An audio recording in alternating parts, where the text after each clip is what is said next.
Eita, minha gente, segura a emoção aí que hoje a prosa é daquelas de arrepiar o cabelo do braço, sabe? De deixar a gente pensando na vida, nas escolhas e naqueles cantos de mundo que, por mais bonitos que sejam, guardam uns segredos que a gente nem imagina. A gente vai desenterrar uma história que, de certa forma, tá arquivada desde 2005, lá naquele paraíso com cara de deserto, o Jalapão, no Tocantins. E olha só, tem gente que ainda acha que o mato é nosso amigo, que tudo se resolve na raça. Mas vou te contar, às vezes a tecnologia, essa coisa que a gente tanto reclama, é que vem com a solução na ponta da agulha. Pode parecer contraintuitivo, né? Pensar que um monte de bits e bytes pode revelar o sumiço sem explicação de pessoas no meio do nada, mas é a pura verdade. E o mais interessante é que ao final dessa nossa prosa, você vai ter uma sacada tão importante que vai mudar o jeito como você olha para qualquer viagem, qualquer aventura, e até para as pessoas que você cruza por aí. Uma lição rápida, uma recompensa para a sua curiosidade, que vai te dar uma ferramenta poderosa para entender melhor os mistérios que nos cercam. E essa história, Nossa Senhora, é um prato cheio para entender como um desaparecimento misterioso pode virar um caso resolvido por um fiozinho de esperança e um aparelhinho. Maio de 2005. Lá se vai um tempo, hein? O Jalapão não era essa febre toda que virou hoje. Ainda era um lugar quase intocado, um misto de savana, dunas douradas, rios de águas cristalinas e veredas que pareciam desenhadas à mão. Um convite irrecusável para quem buscava aventura de verdade, longe do asfalto, do sinal de celular, do mundo civilizado. E foi exatamente para lá que 4 amigos, aventureiros de carteirinha e jipeiros de alma, decidiram rumar. O grupo era formado por Josenilton José da Silva, o Jagaro Brancó, que era o líder da equipe, seu filho, Josenilton da Silva Júnior, que a gente chamava de Han Júnior, e mais 2 amigos, um cara chamado Josenildo Barbosa Costa, o Jaue Nildor, e outro, o Marcelo Souza Barbosa, que era o Jacques Marcelon. Eles tinham um objetivo claro: ir de Tocantinha, onde moravam, até o coração do Jalapão, explorando as trilhas mais desafiadoras. Eita, que paixão por aventura é uma coisa danada, né? A gente se identifica com essa vontade de desbravar, de sentir o vento na cara, de superar um limite, mas às vezes, essa paixão pode cegar a gente para os perigos que espreitam, especialmente quando a gente subestima a natureza e confia demais no próprio taco. A dor de não saber, de ter pessoas desaparecidas, é um vazio que corrói, e essa história começa justamente aí, na tênue linha entre a emoção da viagem e o pavor do que estava por vir. Eles partiram cheios de planos, de risadas, de promessas de fotos incríveis e histórias para contar. Mas o que eles encontrariam? Ah, isso ninguém estava esperando. E como muitos casos reais de desaparecimento, o início é sempre assim. A rotina que vira silêncio, o esperado que vira incerteza. A viagem, no começo, foi como qualquer outra aventura de jipeiros no Jalapão. Lama, poeira, paisagens de tirar o fôlego, uns perrengues mecânicos aqui e ali, mas tudo sob controle. Eles estavam curtindo a vida, a liberdade que só o mato pode dar. Mas aí, a coisa começou a apertar.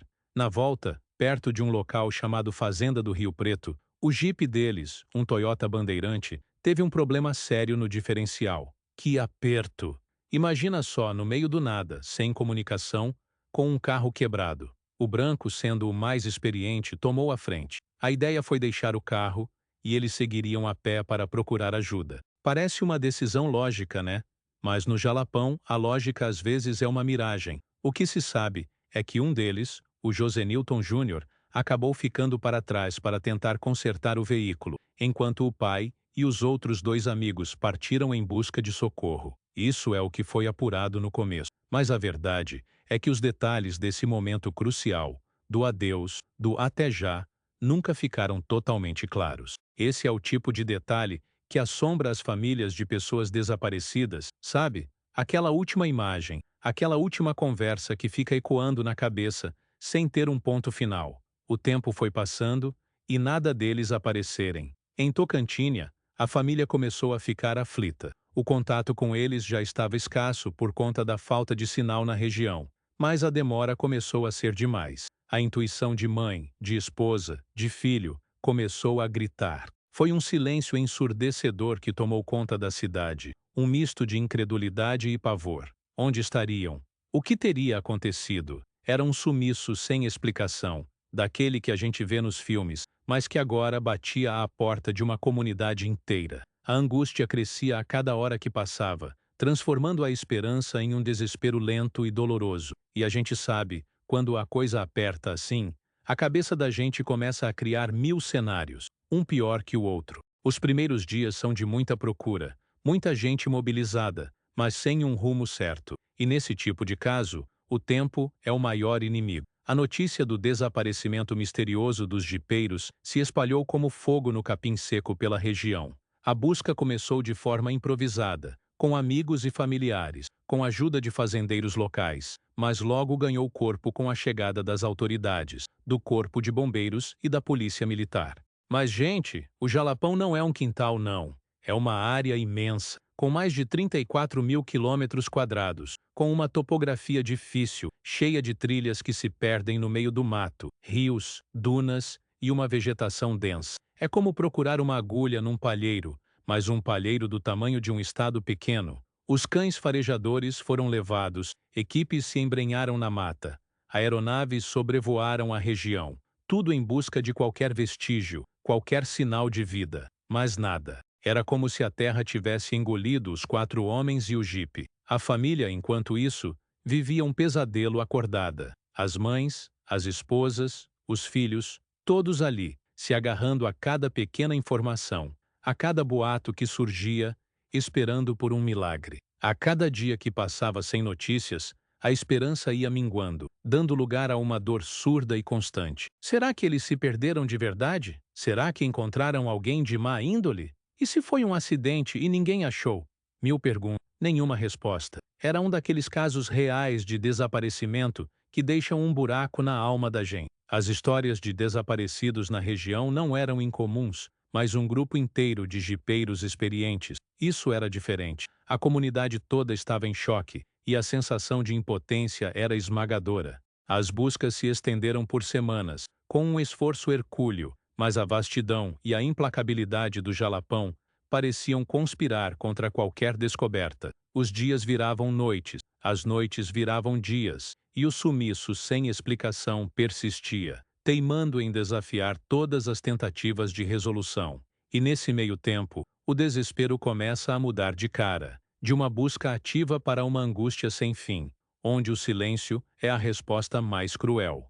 Nossa Senhora, nessa época, a tecnologia que temos hoje era quase ficção científica, viu?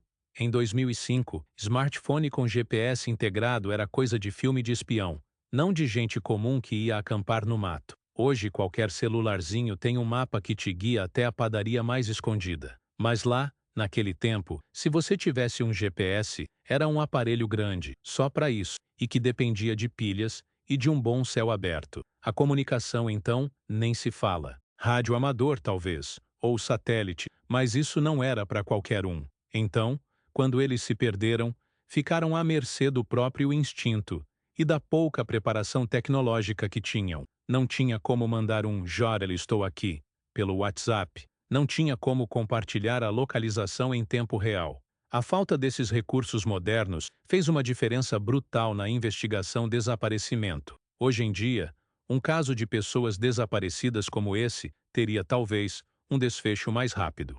O sinal de um celular, mesmo fraco, pode ser rastreado. A localização de um veículo pode ser monitorada por sistemas de telemetria. Mas naqueles tempos, era no braço, na sorte e na intuição. Muitos casos não resolvidos se arrastaram por anos, justamente por essa lacuna tecnológica. As famílias sofriam duplamente, pela perda e pela falta de informações. Pensar que um simples dispositivo, que hoje é quase um brinquedo, poderia ter salvado 4 vidas, é de cortar o coração. Essa diferença entre o passado e o presente mostra o quanto a tecnologia evoluiu e o quanto ela se tornou uma ferramenta essencial, não só para a conveniência, mas para a segurança e a resolução de mistérios. Mas mesmo em 2005, havia uma fagulha tecnológica que ainda poderia acender uma luz nesse breu, e essa luz viria de um lugar inesperado. Eita, que o destino prega umas peças, né? A esperança, às vezes, se agarra a um fio de cabelo, a um detalhe que parece insignificante. E esse detalhe, nesse caso, viria de onde menos se esperava, uma prova de que nem tudo estava perdido na imensidão do Jalapão. Eita, que a virada da história é de arrepiar.